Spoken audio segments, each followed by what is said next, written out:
ဒီကောင်မတွေအားလုံးမင်္ဂလာပါလို့ Gen Juice ကနေပြန်လည်ကြိုဆိုလိုက်ပါတယ်။ဒီနေ့ကျွန်တော်တို့အနေနဲ့ conjugate plan ကိုဘယ်လို create လုပ်နေဆိုတဲ့အကြောင်းကိုပြောရအောင်။အဲ့တော့ကျတော့ conjugate plan ကို create လုပ်တာ drafter တယောက်အနေနဲ့ဆိုလို့ရှိရင်တော့လွယ်ပါတယ်။ဘာဖြစ်လို့လဲဆိုတော့သူကတစ်ကြောင်းမြင်းကိုပဲသုံးပြီးတော့ဆွဲထားတာဖြစ်တဲ့အတွက်ဘာမှခက်တာထွေထူးမရှိဘူး။ဒါပေမဲ့ဒီ tutorial မှာကျွန်မကဗာသင်ပေးချင်လဲဆိုတော့ကျတော့ဒီ drafter တယောက်ထက်ပိုတယ်ပေါ့နော်။ကိုကတော်ရုံတန်ရုံ project ကိုကို create လုပ်တတ်အောင် design လုပ်နိုင်အောင်ကျွန်မသင်ပေးချင်တယ်ဒါပေမဲ့ဒီ tutorial က design tutorial တော့မဟုတ်ဘူး။ဘာဖြစ်လို့လဲဆိုတော့တကယ် design လုပ်တဲ့အခါမှာတော့ကျွန်တော်တို့ဒီ trade trunking တွေသုံးတဲ့အခါမှာ log calculation တွေတွက်ပြီးတော့အဲ့ဒါတွေ summation တင်ရတာရှိတယ်။အခုဒီ tutorial ကတော့ဒီ conjugate plan လေးရောက်ပဲဖြစ်တဲ့အတွက် design calculation တွေလည်းမပါဘူး။အဲ့တော့ဒီ tutorial က design လည်းမဟုတ်ပါဘူး။ဒါပေမဲ့ drafter ဆိုတာထက်လည်းပိုတယ်ပေါ့နော်။အဲ့ဒါလေးကိုကျွန်တော်ပြောပြချင်တာပါ။ဒါဆိုရင်တစ်ချက်ကြည့်လိုက်ရအောင်နော်။ဥပမာကြည့်ရအောင်နော်ဒီပုံမှာဆိုလို့ရှိရင်ဒီ store room ထဲမှာကျွန်မ distribution ပုံနှလုံးရှိတယ်။အဲ့ distribution ပုံကနေပြီးတော့တခြား lighting point တွေ power point တွေရှိတဲ့နေရာစီကို conjugate run ပြီးတော့ရေးထားတာပေါ့နော်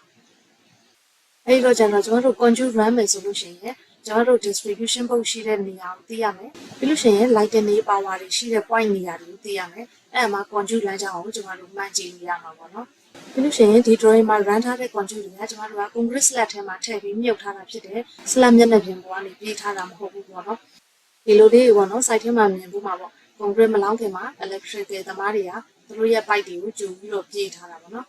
။လိုလေးပေါ့နော်။အဲ့တော့ electrical pipe တွေဖြစ်တယ်။ဒီ tutorial မှာတော့ကျွန်မဒီအခန်းတွေ conjugate run ပြမယ် distribution book ကနေပြီးတော့ဒီအခန်းကြီးပေါ့နော်။ကျန်တဲ့ဟာတွေကကို practice လုပ်ချင်တယ်ဆိုရင်ကျွန်မ PDF နဲ့ဒီ description ထဲမှာထည့်ထားပေးမယ်အဲ့ဒါကို download ဆိုပြီးတော့ကို try ကြည့်ပါနော်။အဲ့လိုဆိုလို့ရှိရင်အရင်ဆုံးလဲချမ်းအောင်ကြည့်အောင် drawing စတင်ပါအဲ့လဲချမ်းမှာဒီမှာ conjugate 3မျိုးပါတယ်ပေါ့နော်။ပထမဆုံး conjugate ကတော့ electrical conjugate diameter 38ရှိတယ်သူက size ကြီးပေါ့နော်ဒုတိယကတော့ဒါလည်း electrical conjugate ပဲဒါပေမဲ့သူက size နဲ့ငယ်ပါတယ်အဲ့တော့ electrical conjugate ချင်းတူနေတယ် size မတူတဲ့အတွက်အရင်ခွဲပြီးထားတယ်ဒီအောက်ကကျတော့ ELV ပေါ့နော် ELV ဆိုတာ extra low voltage ကိုပြောတာဘယ်လို cable တွေလဲဆိုတော့ telephone cable တွေလို့ပြီးရင် data cable တွေလို့ TV cable တွေလို့ပါတယ်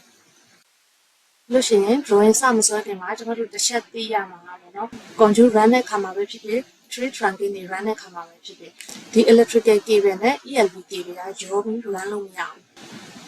အဲ့ဒါလေးကိုတော့တစ်ချက်သတိထားရမယ်ဘာဖြစ်လို့လဲဆိုတော့ electrical cable ဆိုတာက low voltage cable တွေဖြစ်တယ်ပေါ့နော်တခါတည်း HD လဲပါချင်ပါမယ်ဒါပေမဲ့ဒါကတော့ရိုးရိုးအိမ်သုံးဖြစ်တဲ့အတွက် low voltage ပဲဖြစ်တယ်ဒါပေမဲ့ဒီ ELV ဆိုတာကျတော့ extra low voltage ကိုရောပြီးတော့ run လိုက်မယ်ဆိုလို့ရှိရင်ဘာဖြစ်တတ်လဲဆိုတော့ EMI လို့ခေါ်တဲ့ electromagnetic interference ဆိုတာဖြစ်တယ်အဲဒီတော့ကျတော့ဒီ noise တွေပေါ့နော်မလိုအပ်တဲ့ noise တွေပါနေတာမျိုးတွေဖြစ်တယ်ဒါမှမဟုတ်လို့ရှိရင်ဒီ internet ဆိုလို့ရှိရင်လည်း internet speed တွေနှိမ့်ရတာမျိုးတွေဖြစ်တတ်တယ်အဲ့တော့ဒီမှာတစ်ခုမေးစရာရှိတယ်ဒါဆိုလို့ရှိရင်ဒီနှစ်ခုကိုခွဲပြီး run ရမယ်ဆိုရင်တစ်ခါတည်းကျတော့လမ်းကြောင်း cable routing ကတူနေတယ်လေဒီနှစ်ခုကအဲ့လားဆိုရင်တစ်ခုနဲ့တစ်ခုအနည်းဆုံး minimum distance ပေါ့လေ minimum space ဘယ်လောက်ထားရမလဲဆိုရင် minimum 50 mm ထားရမယ်50 mm ဆိုတော့2လက်မပဲဆိုပါစို့ပေါ့နော်အနည်းဆုံး2လက်မခွာထားမယ်ဒါပေမဲ့ကျွန်မကတော့100 mm လောက်ထားတာကိုပိုကြိုက်တယ်ဘာလို့လဲဆိုတော့သူကနည်းနည်းလေးခွာပြီးထားနိုင်လေကောင်းလေပေါ့လေအဲ့လားဆိုတော့တစ်ခုနဲ့တစ်ခု interference ဖြစ်စရာအကြောင်းလည်းမရှိတော့ဘူးအတူတူပေါင်းပြီးတော့ run တဲ့ခါဘာဖြစ်သေးလို့ဆိုနောက်တစ်ခုကျွန်မပြောဖို့မေ့သွားတာကဒီ electrical cable ဆိုတာကျွန်တော်တို့သိတဲ့အတိုင်းပဲလုံးတွေများလေသူကပို့ပြီးတော့အခုချိန်တက်လေပေါ့နော်အဲ့တော့ကျတော့အခန်းမသိလို့ရှိရင်ဒီမီကျိုးတွေဘာတွေ short ဖြစ်တာလို့လောင်တာလို့ဆိုလို့ရှိရင်မလိုအပ်ဖက်နဲ့ ELV cable တွေပျက်စီးသွားတာဖြစ်နိုင်တယ်အဲ့ဒါကိုရှောင်ရှားဖို့ရအတွက်ဒီနှစ်ခုကခွဲထားမှာပဲဖြစ်တယ်အဲ့လားဆိုလို့ရှိရင် ELV ကိုစဉ်းစားကြည့်အောင် ELV မှာဆိုလို့ရှိရင်လည်းတယ်လီဖုန်းရဲ့ data ရဲ့ TV ရဲ့ဆိုပြီးတော့၃မျိုးပေါင်းပြီး run တယ်ဒါဆိုလို့ရှိရင်စဉ်းစားကြရတခုရှိတာအဲ့၃မျိုးကအတူတူ run လို့ရရဲ့လားဆိုတာမျိုးပေါ့နော်အကြမ်းဖျင်းပြောမယ်ဆိုလို့ရှိရင်တော့ရပါတယ်ဘာဖြစ်လို့လဲဆိုတော့အကုန်လုံးက extra low voltage တွေဖြစ်နေလို့မျိုးရတယ်ကိုလုပ်တဲ့ project ကိုလည်းတစ်ချက်ကြည့်ပါတော့ residential လား commercial လားပြီးရင် industrial လားအဲ့လိုမျိုးတစ်ချက်ကြည့်ပါပုံမှန်ဆိုလို့ရှိရင်တော့အိမ်တွေရုံးတွေအတွက်ဆိုလို့ရှိရင် internet cable က FI တို့ cassette တို့သုံးတယ်ဒါပေမဲ့တချို့ project ကအရန်ကို internet speed အရန်မြန်တဲ့ project တွေဆိုရင်ဥပမာတို့က cassette 7တွေ cable လို့မျိုးသုံးတယ်ဒီလို project မျိုးဆိုလို့ရှိရင်တော့ဒီ ELV cable တွေကိုလည်းခွဲပြီးတော့ run ကျင်စားပါတော့မဟုတ်လို့ရှိရင် cable တွေခုနဲ့တခု interference ဖြစ်လို့ရှိရင် speed တွေနှိမ့်ရမှာဆိုလို့ဒါပေမဲ့ပုံမှန်အခြေအနေရဆိုရင်တော့ဒီ ELV တီးပဲညာပေါင်းပြီး run လုပ်ရတယ်ဒီမှာတစ်ချက်ချင်းနဲ့ဒါက distribution book ဒီကနေပြီးတော့ကျွန်တော် electrical control ကို run ထားတယ်ဒီတစ်လျှောက်ပေါ့နော်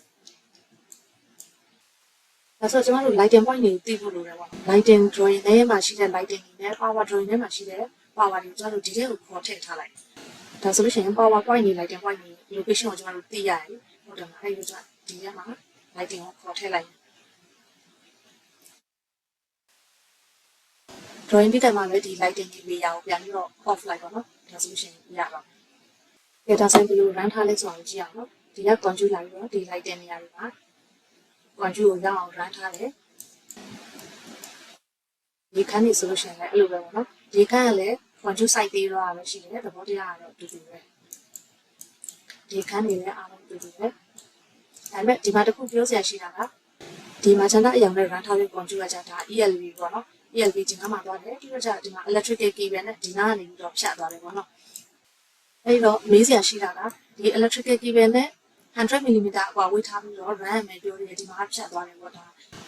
interference များဖြစ်မလားဆိုပြီးတော့စဉ်းစားစရာရှိတယ်အဲ့အတွက်ကြတော့ဒီမှာကျွန်တော်ပြောမယ်ဆိုလို့ရှိရင်တော့ဒါက safe ဖြစ်ပါတယ်ဘာဖြစ်လို့လဲဆိုတော့ကြတော့အခုကြည့်နေတဲ့ဒီပုံမှာမှတွေကဒီ electrical သမားတွေလို့ထင်တယ်ပေါ့နော် electrical သမားဆိုပြီးတိုင်တော့ကျွန်တော်တို့ structure လေးကိုလည်းနည်းနည်းနှလုံးထဲကိုမြင်အောင်ကြည့်ပေါ့နော်ဒီတစ်လျှောက်လုံးမှာဘင်းရှိတယ်ပေါ့နော်ထုတ်ပေါ့ပမာလို့ပြောရအောင်အဲ့တော့ကြတော့အဲ့ထုတ်ထဲကိုထည့်ပြီးတော့ကျွန်တော်ကဒီကွန်ကျူကိုရန်ထားတာဖြစ်တဲ့အတွက်ကြောင့်မို့ဒါလုံးဝ safe ဖြစ်တယ်ပေါ့နော်ဘင်းရတက်ကအနည်းဆုံးတော့6လက်မတော့ရှိတာပဲလေဟုတ်တယ်မလားအဲ့ဘင်း6လက်မရှိတဲ့ဘင်းထဲမှာကျွန်တော်တို့ control ထည့်ပြီးတော့ run မယ်ဆိုလို့ရှိရင်ဒါလုံးဝ safe ဖြစ်တယ်ဒီ plan ပုံမှာကြည့်တော့ဒါ electrical နဲ့ ELV ကအထက်အောက်ထိပြီးဖြတ်နိုင်တယ်လို့ထင်ရတယ်မယ်တကယ်ပြန်มาသွားကြည့်ရင်တော့ထိမှာမဟုတ်ဘူးပြီးတော့ကျတော့ဒီ control နှစ်ခုကြားထဲမှာ complete ကလည်းချားထားအောင်မှာဆိုတဲ့ကြောင့်မို့ safe ဖြစ်တယ်เนาะဒီနှစ်ခုကဒီလိုဖြတ်သွားတာဘာမှမဖြစ်ဘူးဒါဆိုရင်စဆွဲရအောင်ကျွန်မမလိုအပ်တာတွေကိုပြန်ပြီးတော့ဖြတ်လိုက်မယ်เนาะကျွန်တော်စဆွဲမယ်ဆိုရင် lighting နဲ့ power location တွေကိုသိဖို့လိုတယ်ဒါကြောင့်မို့ lighting နဲ့ power ရဲ့ layer လေးကို on လိုက်မယ်เนาะ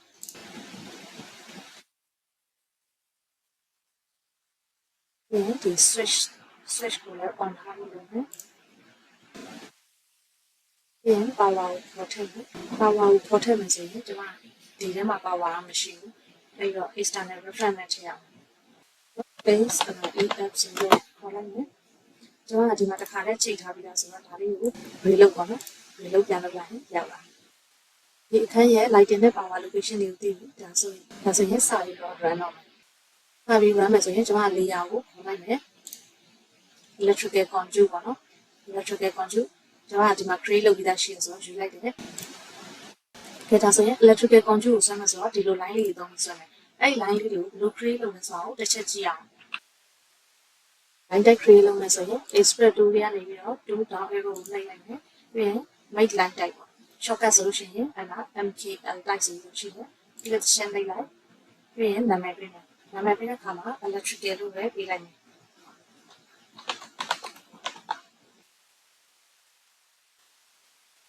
ပေးလိုက်မယ်ပြီးလို့ရှိရင် line type ဆိုလို့ရှိရင် electrical လို့လည်းထားပေးလိုက်မယ် line type description ဆိုရင် control fitting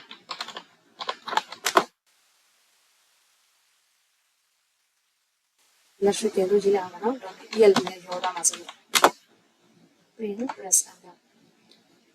specify step point ကိုပြရမယ်ဒီနေ့မှာ position လေးနဲ့ရိုက်မယ်ပြီးရင် end point ဆိုရင်ဒီနေ့မှာ position လေးရိုက်ပြီးရင် select object press enter ရတာဆိုရှင် create လုပ်ပြီးသွားတယ်ပြီးတော့ဒါလေးကိုတခြားပုံစံပြောင်းထားလိုက်အောင်ကိုပြောင်းခြင်းတဲ့မြန်လေးကို select မှလိုက်မယ်ပြီးလို့ရှိရင်ဒီ property လေးကဒီ line type ကို click ရှင်းလိုက်ရပြီးတော့ electrical ဆိုပြီးတော့ယူလိုက်ဒါဆိုရင် sona create လုပ်ခဲ့တဲ့ဒီ electrical ကဒီထဲမှာရောက်သွားတယ်ဒီ electrical နဲ့ပုံစံမတူဘူးเนาะဒါကအသစ် create လုပ်ထားတဲ့ electrical ဒီ file ထဲမှာ create လုပ်လဲရရเนาะကျွန်တော်ကတော့ဒီ line type တွေကိုတစုတစည်းနဲ့ဖြစ်ချင်လို့ file ကတ်ထားပြီးတော့ create လုပ်တာเนาะအဲ့တော့ဒီ line type တွေကိုဘယ်လို create လုပ်တယ်ဆိုတာကိုပြန်ပြီးတော့ကြည့်ချင်တယ်ဆိုလို့ရှိရင်အဲ့တော့ကျွန်တော်အရင်တော့တင်ခဲ့တဲ့ video ကိုဒီ description ထဲမှာလည်းအနေနဲ့ပြန်ထည့်ပေးထားမှာเนาะအဲ့တော့ဒီဘက် file ထဲမှာရှိတဲ့ line type ကိုဒီဘက်ထဲကိုခေါ်ထည့်မယ်ဆိုတော့ကျတော့ design center ခေါ်လိုက်မယ်အဲ့တော့ control 2ဆိုပြီးတော့နှိပ်လိုက် design center ရောက်လာပြီအဲ့မှာ open drawing ဆိုတာကိုတစ်ချက်နှိပ်လိုက် ကျွန်တော်ကတော့ဒီ file ဖွင့်ထားလို့ open drawing ကိုနှိပ်လိုက်တာပေါ့နော်အကယ်၍ညီကိုမောင်တို့တွေက file ဖွင့်ထားတာမဟုတ်ဘူးဆိုရင်တော့ဒီ folder တွေကနေပြီးတော့စောနာကို create လုပ်ထားတဲ့ file ရှိတဲ့နေရာရအောင်ကြည့်သွားအောင်ပါပေါ့နော်အဲဒီတော့ open drawing ကိုကျွန်တော်ရွေးလိုက်မယ်ပြီးရင် line တိုက်ပါနော် open drawing ထဲမှာဒီပုံကိုရွေးပြရမှာနော် line type creation ဆိုတာကိုရွေးပြရမယ်ပြီးရင် line type ဆိုတာကိုနှိပ်လိုက်မယ်အဲ့ဒီမှာကိုလိုချင်တဲ့ဟောယူလိုက် electrical ပေါ့နော်အဲ့တော့ electrical ကို drag and drop ဆိုပြီးတော့လုပ်လိုက်ပြီးတော့ဒါလေးကိုပြန်ခောက်ထားလိုက်ဒါဒီ layer property ကိုဖွင့်လိုက်မယ်ဒီ electrical contour ကိုကျွန်တော်ဒီ line type ကိုပြန်ယူချင်တယ်ဒါအရင်အဟောင်းပေါ့နော်အသစ်ပြန်ယူမယ်အသစ်ပြန်ယူမယ်ဆိုတော့ဒီ electrical ပေါ့နော်ဒီ electrical contour routine ဆိုတာဟာဒီမှာ electrical လို့ယူထားတာအဲ့တော့ okay ဆိုအောင်နှိပ်လိုက်မယ်ဒါဆိုရင်ရပါပြီတော့ electrical contour ကိုယူပြီးဒီမှာအားလုံးက by layer ဖြစ်နေဆိုတော့စဆွဲလို့ရတယ်စဆွဲမှဆိုရင်ကျွန်တော်ဒီ DB ကနေပြီးတော့ထွက်မယ် line နဲ့လည်းဆွဲလို့ရတယ် poly line နဲ့လည်းဆွဲလို့ရတယ်ဒါပေမဲ့ကျွန်တော် poly line ကိုခေါ်လိုက်မယ်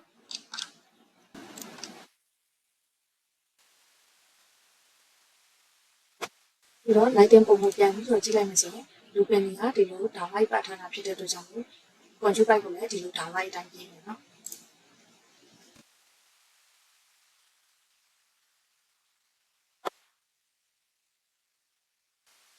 ပြီးရင် mix load တွေ control ကိုဒီဘက်ကိုစမ်းထုတ်ပေးရမယ်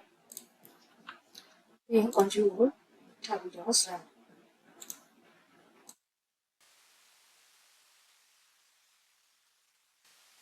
ဒီအပြင်ဘက်ကမီလုံးတွေအတွက်လည်း control ကိုဆွဲပေးလိုက်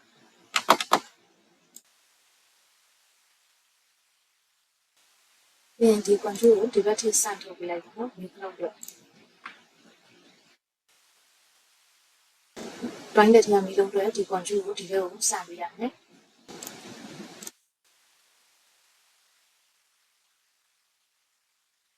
ဒီ power outlet တွေအတွက်ကျွန်တော် control ထပ်ပြီးတော့ run ပေးရမယ်နော်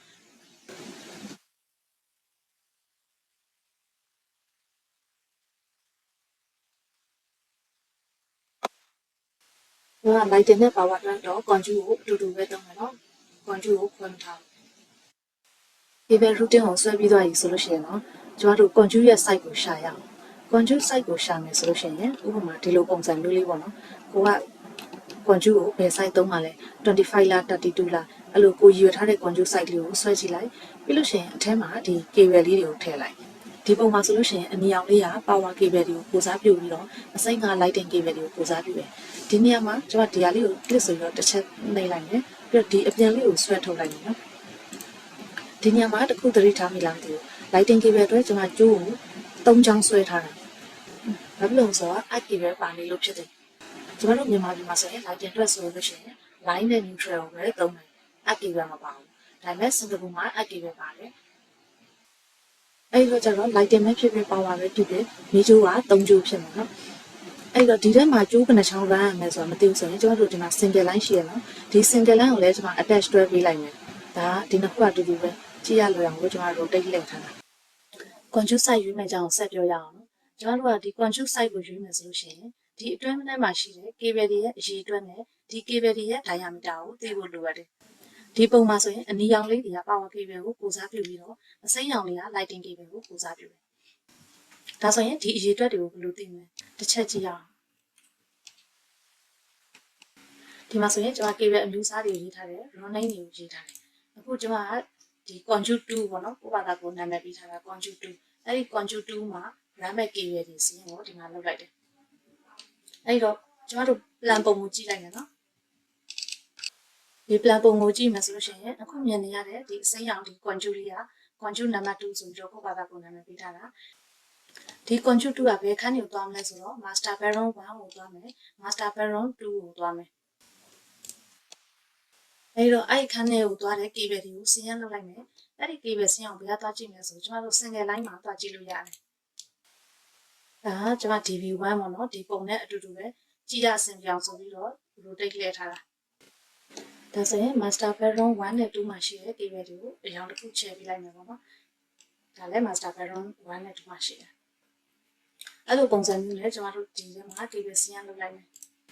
DB1 ကထွက်တဲ့ cable ရော DB2 ကထွက်တဲ့ cable ရောဒီထဲမှာစီးရမ်းလုပ်လိုက်မယ်ဒီရော quantity အရေအတွက်ကိုသိမယ်ပြီးလို့ရှိရင်ကျိုးအရေအတွက်ပေါ့နော်အဲ့လိုမျိုးနဲ့စီးရမ်းလုပ်လိုက်မယ်စီးရမ်းလုပ်ပြီးတော့အဲ့ထက်ကအရေအတွက်တိုင်း ဒီထဲမှာပုံလာပြီးတော့ဆွဲကြည့်လိုက်မယ်ပေါ့ဒါဆိုရင်အရေးအတွက်ကတော့ကျွန်တော်တို့သိသွားပြီဒါဆိုရင်ဒီ cable ရဲ့ diameter ကိုဘယ်လိုရှာမလဲပေါ့နော် cable ရဲ့ diameter ကိုသိချင်တယ်ဆိုလို့ရှိရင်ကျွန်တော်တို့ cable ကတ်တလောက်တစ်ခုကို download ဆွဲလိုက်ပါနော်ဒါတွေက free download ပဲရှာလို့ရတယ်ကျွန်တော်ကတော့ဒီမှာအဲ့တော့ cable ကတ်တလောက်ကိုကြည့်လိုက်မယ်ကျွန်တော်ကတော့စင်ကာပူမှာအသုံးများတဲ့ Tyson ဆိုတဲ့ဒီ cable ကတ်တလောက်ကို download ဆွဲထားလိုက်တယ်အဲ့ဒါပြီးရင် cable diameter ကိုတွားကြည့်မယ်ဒါဆိုလို့ရှိရင် PVC cable ကျွန်တော်တို့သုံးထားတဲ့ cable အမျိုးအစားကိုတွားကြည့်ရအောင်ဒါက Power TV ရ track တဲ့ cable เนาะအဲ့တော့ single core 2 times single core 4mm square PVC cable ဒါဆိုကျွန်တော်တို့က PVC cable ဆိုတာသိပြီအရွယ်စားက 4mm square စင်ကာပူမှာကျတော့ cable အမျိုးအစားကို mm square နဲ့ပြောရเนาะကျွန်တော်တို့တိုင်းပြည်မှာတော့7044တို့အဲ့လိုမျိုးပြောတာပါเนาะဒီမှာ PVC cable ဒါဆိုတော့ကျတော့ cable အမျိုးအစားချင်းတူပါတယ်အဲ့တော့ဒီအောက်ကိုနည်းနည်းဆင်းကြည့်လိုက်အောင်မယ်ဒီမှာလည်း PVC cable ဒီမှာလည်း PVC cable ပဲဒါဆိုဒီထက်ကပဲဟာကိုသွားကြည့်မယ်ဟုတ်လားဆိုရင်ကျွန်တော်တို့ဒီအောက်က specification လေးတွေကိုနည်းနည်းဖတ်ကြည့်လိုက်လို့ရှိရင်မတူတူပဲဆိုတာကိုတွေ့ရမယ်ဒီမှာမတူတာဒီတစ်ခုပဲရှိတယ်ဒီ operating voltage ပေါ့နော်ဒီ voltage ပဲမတူတာဒီ cable မှာဆိုလို့ရှိရင် voltage က450 by 750နောက်တစ်မျက်နှာကိုတွားလိုက်မယ်ဒီမှာကျတော့600 by 1000ပေါ့နော်ပြောရမယ်ဆိုရင် 0.6 or 1 kV ဒါမှမဟုတ်600 by 1000 kV ပေါ့ဒီနှစ်ခုတည်းကဘယ်ဟာကိုသုံးလဲလို့စဉ်းစားကြည့်တဲ့အခါမှာဒီ cable က operating voltage ကပိုများတယ်အဲ့တော့ဒီ cable က single phase မှာရော3 phase မှာရောသုံးရတယ်ဒါပေမဲ့ဒီ cable ကကျတော့ single phase မှာပဲသုံးတာပိုကောင်းတယ်အဲ့တော့ကျွန်တော်ကဒီ cable ကိုသုံးထားတယ်ဒါဆိုဒီ cable က specification ကိုသွားကြည့်မယ်ပေါ့နော် diameter ကိုသိချင်တယ်ဆိုတော့နည်းနည်းချက်လိုက်မယ်အဲ့တော့ဒီမှာ overall diameter ကိုရှာကြည့်မယ်ဆိုလို့ရှိရင် overall diameter ကဒီမှာဖြစ်တယ်အဲ့တော့ကျတော့ single core 4ကိုတွားပြီးတော့ကြည့်လိုက်တော့ overall diameter က 4.3 ဖြစ်တယ်ပြီးလို့ရှိရင် lighting cable ကိုလည်းတစ်ခါလေးကြည့်လိုက်မယ် lighting cable က single core 2.5အဲ့လားဆိုတော့ 3.7 lighting cable 3.7 mm နဲ့ power cable 4.3ကိုဒီမှာနေရာချလိုက်လို့ရှိရင်ဒါဆိုရင် conjugate side ကိုကျွန်တော်တို့ရွေးလို့ရသွားပြီအဲ့လားဆိုရင်ကျွန်တော်တို့ကပုံလေးအကုန်လုံးဆွဲပြီးသွားပြီဆိုလို့ရှိရင်မလိုတဲ့ layer တွေကိုပြန်ပြီးတော့ပိတ်လိုက်မယ် conjugate တွေအားလုံးနေရာချပြီးပြီဆိုပါတော့နော်အဲ့လားဆိုရင်မလိုတော့တဲ့ lighting တွေကို layer off လိုက်မယ် LEY OF ဆိုပြီးတော့ delete off လုပ်လိုက်မယ်ဒီ off ဆိုတော့ lighting တွေကို off လိုက်မယ်ပြီးရင်ဒီကနေ float တွေလည်း off လိုက်မယ်ပြီးလို့ရှိရင် power outlet ကကျတော့ဒီ external reference နဲ့ခေါ်ထည့်ထားတာဖြစ်တဲ့အတွက် external reference ကနေပြီးတော့ unload လုပ်လိုက်နော်အဲ့ဒါဆိုတော့ SREF ဆိုတော့ခေါ်လိုက်မယ်ပြီးရင်ဒီ power reference ကို right click ထောက်ပြီးတော့ unload ခြင်းလုပ်လိုက်မယ်ဒီဒါလို့ဆိုလို့ရှိရင် lighting နဲ့ power တွေကဒီထဲမှာမရှိတော့ဘူးအဲ့တော့ကျွန်တော်တို့ conjugate routine တွေပဲကြံခဲ့မယ်ဒီမှာပြောဖို့တခုကြံနေလို့ပေါ့နော် conjugate site ရွေးတဲ့အခါမှာ conjugate ရဲ့20%လောက်ကိုကျွန်တော်တို့ spare အနေနဲ့ခြံထားပေးရမယ်အဲ့ဒါမှပဲ conjugate ထဲမှာ cable pooling လုပ်ရတာက short shoe ရှိမယ်ပေါ့နော် space ရှိမှပဲလွတ်လပ် cable ကသွားလို့ရမယ်ပြီးလို့ရှိရင်လည်းနောက်ချိန်မှာ cable တွေထပ်တိုးပြီးတော့သုံးချင်တယ်ဆိုလို့ရှိရင်အဲ့ဒီထပ်တိုး cable တွေအတွက်နေရာရှိမယ်ဒါကြောင့်မို့ conjugate ရဲ့20%လောက်ကိုနေရာခြံထားခဲ့ပါအခုလောက်ပြောပြလိုက်ဆိုရင်ကျွန်တော်တို့ cable routine တွေကိုရှာတတ်မယ်နော်ပြီးလို့ရှိရင် conjugate ရဲ့ site ကိုလည်းဘယ်လိုယူရမလဲဆိုတာကိုကျွန်တော်တို့သိတယ်နော်ပြီးလို့ရှိရင်နောက်တစ်ခုပြောချင်တာက conjugate site ရွေးတဲ့အခါမှာတအားကြီးတာကြီးတွေကိုမရွေးစေချင်ဘူးဘာဖြစ်လို့လဲဆိုတော့ slack ကကျွန်တော်တို့ကပုံမှန်ဆိုလို့ရှိရင်၄လက်မလောင်းတယ်အရန်ကြီးတဲ့ site ကြီးတွေကိုမလိုအပ်ဘဲနဲ့ယူလိုက်လို့ရှိရင်အဲ့ဒီတော့ကျတော့ slack ရဲ့ခဏရင်အားဝိဖြစ်သွားမှာဆိုတဲ့အတွက် conjugate site တွေကိုမလိုလားအပ်ဘဲနဲ့တအားကြီးတာကြီးတွေကိုမရွေးနဲ့လို့ကျွန်တော်ပြောချင်တာပေါ့နော်ပြီးလို့ရှိရင်ဒီ conjugate တွေကို down point တွေကိုကျွန်တော်တို့ကမပြပါဘူးပုံမှန်တော့အလေးထားမရှိဘူး conjugate down point တွေကိုလိုက်ပြနေမယ်ဆိုရင်ပြီးတော့မှမဟုတ်ဘူး